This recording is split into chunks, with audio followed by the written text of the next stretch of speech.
De partout où vous nous suivez, Madame Michel, bonsoir et bienvenue à cette nouvelle session d'information sur Règle Magazine, votre chaîne d'actualité. À la une d'actualité, une semaine après leur rencontre, le président de la République Félix Tshisekedi Tshilombo et les cadres de l'Union sacrée de la nation se sont retrouvés de nouveau au siège de leur plateforme politique dans la commune de la Gombe. Le renforcement de la cohésion et de la transparence au sein de l'Union sacrée de la nation était le principal objectif de cette nouvelle réunion. Outre le membre du présidium de l'Union sacrée de la nation, quelques ministres ainsi que le responsable de partis et regroupements politiques composantes de la majorité présidentielle ont pris part à cette rencontre. Images et commentaires. Le travail se poursuit à l'Union sacrée de la nation.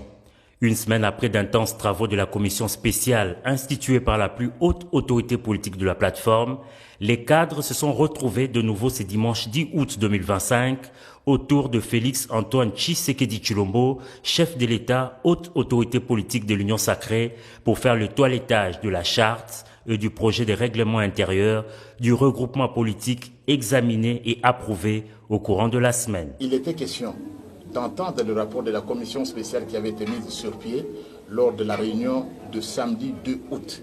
Cette réunion devait se pencher sur les textes, notamment sur la charte et sur le règlement intérieur.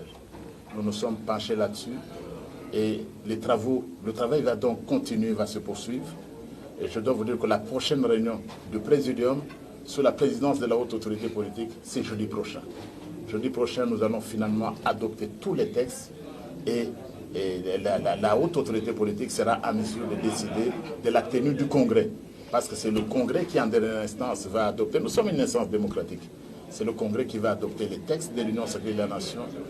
Ce Congrès devra se tenir avant le 15 septembre, mais la date précise, nous attendons de l'entendre de la bouche même de la haute autorité politique, son Excellence Félix Antoine Tshisekedi Tshilombo. L'occasion était également pour la plateforme présidentielle d'exprimer son soutien au gouvernement Souminois II, publié aux premières heures de vendredi dernier.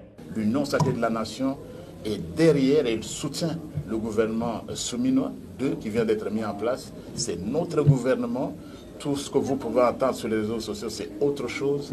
Mais nous tous, comme un seul homme, d'après d'ailleurs, selon l'hymne de l'Union sacrée, tous unis, tous derrière la haute autorité politique de l'Union sacrée de la nation, tous nous soutenons le gouvernement de son Excellence Madame Souminois. Ces travaux, a fait remarquer le secrétaire permanent de l'Union sacrée, ouvrent la voie à la tenue du congrès de l'USN. Entre-temps, des amendements sur la charte et les règlements intérieurs sont attendus ce lundi pour une délibération par la même commission avant la grande réunion le jeudi devant la haute autorité de l'Union sacrée. Poursuivons, environ 100 000 déplacés se sont déjà enregistrés dans les territoires de Fizi suite aux affrontements armés selon l'administrateur du territoire Sami Kalonji. Ces déplacements massifs de la population est dû à la situation sécuritaire qui est volatile dans le secteur de Lulingue, Tanganyika et Mutambala. Il précise que la population de son territoire a subi des agressions répétées de la part de rebelles Twinganeo, Red ou Tabara pour les M23. Suivez. Horrifié par les récents rapports d'enquête des Nations Unies documentant les massacres de 319 civils, dont 48 femmes et 19 enfants entre le 9 et le 21 juillet au Nord Kivu, perpétrés par des rebelles de l'AFC M23 et les forces de défense rwandaises dans le territoire de Rutshuru, cet acte reflète une nouvelle fois Cet acte révèle une nouvelle fois la barbarie à laquelle le peuple congolais est confronté depuis 3 décennies, a dénoncé ce dimanche 10 août Denis Mukwege face à la détérioration continue de la situation sécuritaire et humanitaire dans l'est de la RDC. Les gynécologues de renom que les initiatives de paix enclenchées peinent à donner des résultats et servent plutôt à réduire la pression contre les agresseurs de la République démocratique du Congo. Les espoirs placés dans le prétendu cessez-le-feu ici des accords de Washington et de Doha sont avérés n'être qu'une façade qui ne fait qu'endormir la vigilance internationale et laisser les champs libres aux agresseurs. Pendant que Kinshasa s'obstine à une série de tâtonnements sans fin, semblant incapable d'appréhender les mesures de l'enjeu, personne ne viendra sauver le Congo à notre place.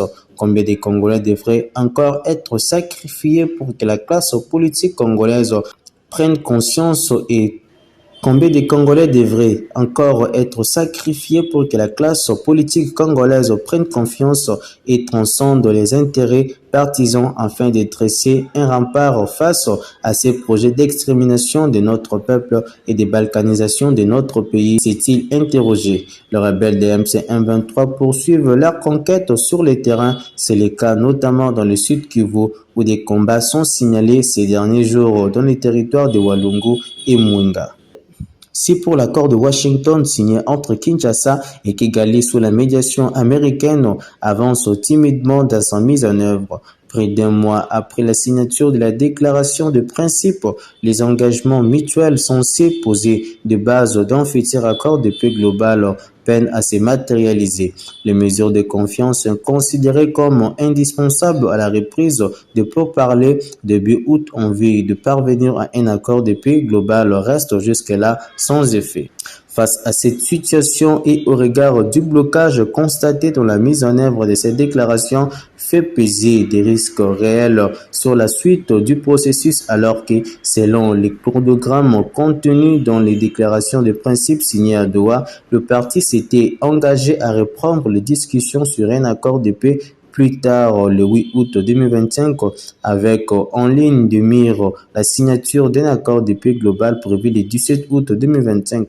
Ces négociations s'inscriront dans le cadre de l'accord de paix entre Kinshasa et la République du Rwanda signé à Washington le 27 juin dernier.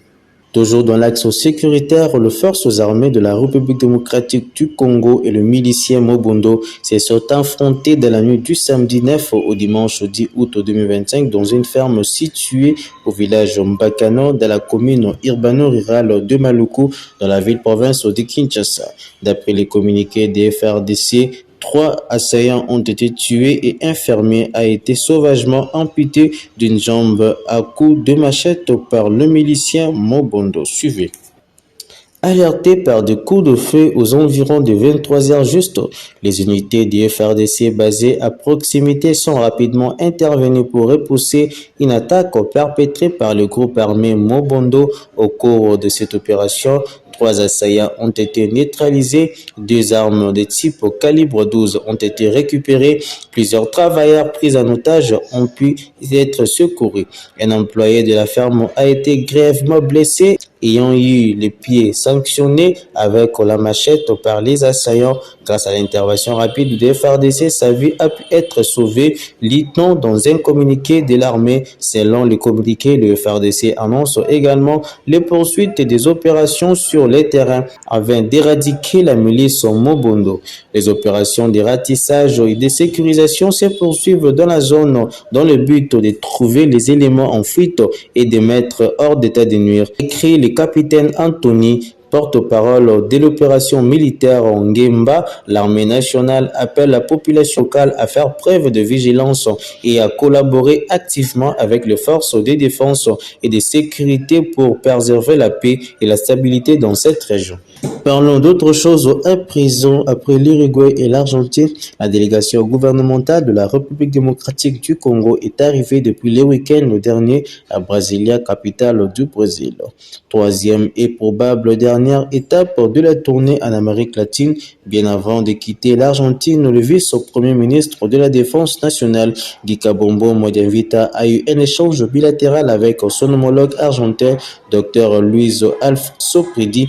Au menu de leurs échanges, le rapport à la cellule de communication du ministère de la Défense et anciens combattants, la consolidation des relations bilatérales entre la République démocratique du Congo et la République d'Argentine au travers un partenariat sud-équitable. Suivez. Pour le numéro 1 de la défense nationale congolaise, Guy Kabombo Modianvita, cette coopération bilatérale se base en matière de défense, notamment par des formations spécialisées des officiers supérieurs, le développement des capacités opérationnelles, d'échange d'expertise en matière de renseignement et d'organisation des forces, ainsi que l'appui pour le développement de l'industrie de défense dans l'optique de l'autonomie stratégique des FARDC, précise le ministère de la Défense nationale et ancien combattant de la RDC. Rappelant la situation sécuritaire en République démocratique du Congo qui fait face à la guerre d'agression rwandaise depuis plusieurs décennies ainsi que les atrocités barbares commises par les troupes terroristes de l'AFC M23. Guy Kabombo a salué la politique gouvernementale orientée vers la diplomatie sous l'égide de la première ministre Judith Suminwa Tuluka en vue de la montée en puissance des FARDC. Selon son cabinet, une fois les accords de consolidation et de coopération militaire seront conclus entre les forces armées de la République démocratique du Congo pourront bénéficier des renforcements des capacités dans le respect des principes des engagements internationaux. La tournée diplomatique du gouvernement dans cette partie du monde illustre la volonté de la RDC de diversifier ses partenariats internationaux et de consolider sa présence diplomatique sur les continents sud-américains. La mission s'inscrit pleinement dans la vision porté par le président de la République Félix Tshisekedi, à savoir promouvoir une diplomatie proactive orientée vers le partenariat stratégique, équitable et mutuellement bénéfique, en particulier dans le cadre de la coopération sud-sud.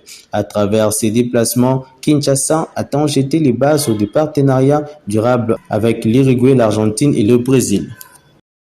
Toujours dans le même chapitre, avec 17 femmes sur 53 membres, le gouvernement souminois affiche une représentation féminine de 32% en légère hausse par rapport aux 31% du précédent exécutif. Une progression symbolique mais significative dans un paysage politique longtemps dominé par les hommes. Suivez. Si aucune femme n'occupe le poste de vice-premier ministre, plusieurs d'entre elles sont à la tête de ministères stratégiques comme ministère d'État. Thérèse Kwaikomba Wanger conserve les affaires étrangères et francophonie. Raissa Malou reste à l'éducation. Eve Bazaïba prend les affaires sociales et Acacia Bandouboula hérite des hydrocarbures. D'autres figures féminines occupent des portefeuilles clés. Marie-Thérèse Sombo à l'enseignement supérieur et à la recherche scientifique, Marie Yendengambo à l'environnement, Yolande Ebele à la culture, Onej Ntele Mpianga aux affaires foncières, Julie Mbuyichiku au portefeuille, Micheline Ombaché Kalama au genre et grâce Emi Koutino à la jeunesse. Les ministres délégués sont également dominés par des femmes. Arlette Baatitito, environnement et climat, Angèle Bangassayoko, urbanisme et Irène Issambo, affaires sociales et handicap. Enfin, 3 vice-ministres femmes complètent cette présence féminine dans les sphères stratégiques. Eugénie Tchela à l'intérieur, Noëlla Ayeganagato aux affaires étrangères et Gracia Yamba Kazadi aux finances. Et enfin, pour finir, la province de Maniema fait face à une grave épidémie de choléra qui continue de faire des victimes. Lors d'une réunion de surveillance épidémiologique organisée le week-end dernier par la division provinciale de la santé, Maître Francis Lucata, ministre provincial de l'environnement, faisant intérim de son collègue de la santé, a appelé à l'intervention urgente. Selon lui, la province a à ce jour recensé 4277 cas de choléra ayant entraîné 167 décès. Suivez. La province a à ce jour recensé 4267 cas de choléra ayant entraîné 167 décès. L'épidémie est toujours présente et continue de présenter une menace sérieuse pour la santé de nos populations, a à ce jour noté et enregistré. À ce jour, notre province a enregistré 4277 cas de choléra, dont 167 décès, ce qui représente un taux de létalité de 3,9%, bien qu'au-dessus de la norme acceptée par l'Organisation mondiale de la santé qui est inférieure à 1%. Cette situation appelle à une mobilisation immédiate, collective et multisectorielle, a-t-il fait savoir. La situation sanitaire au Maniema reste donc préoccupante et un effort collectif urgent est requis pour protéger la vie des habitants et garantir un avenir plus sain à la province. Poursuivant, le prix Nobel de la paix Denis Mukwege a exprimé son indignation suite aux attaques attribuées à la rébellion AFC M23 soutenue par le Rwanda ainsi qu'à d'autres groupes armés et a conduit à des centaines de morts parmi la population civile dans la province du Nord Kivu, comme révélé par le Haut Commissariat des Nations Unies aux droits de l'homme qui a fait état d'au moins 319 civils tués par le rebelle de l'AFC M23 entre le 9 et le 21 juillet dans les 4 villages du territoire de Rutshuru. Suivez. Depuis plusieurs mois, la population subit des agressions répétées, entraînant des morts, les déplacements forcés. Actuellement, ces déplacés sont estimés à environ 100 000 personnes. Hommes, femmes et enfants sont victimes des affrontements violents imposés par ces groupes armés. C'est maintenant plus d'une année que la situation sécuritaire est aussi volatile dans la zone de Minembwe, a-t-il fait savoir ce dimanche 10 août 2025. Il précise que ces violations constituent une menace flagrante au respect des droits humains et à la paix. Sami Kalonji appelle les organisations humanitaires à apporter assistance à la population des déplacés. Il s'aide de rappeler que les milliers de déplacés sont signalés à Walungu, Kabare et Fizi suite aux affrontements armés dans la province du Sud Kivu. Madame, Messieurs, vous l'avez compris, c'était tout pour ce journal. Merci de nous avoir suivis. Bonne continuité des programmes sur Règle Magazine et surtout, bon début de semaine à tous. Merci.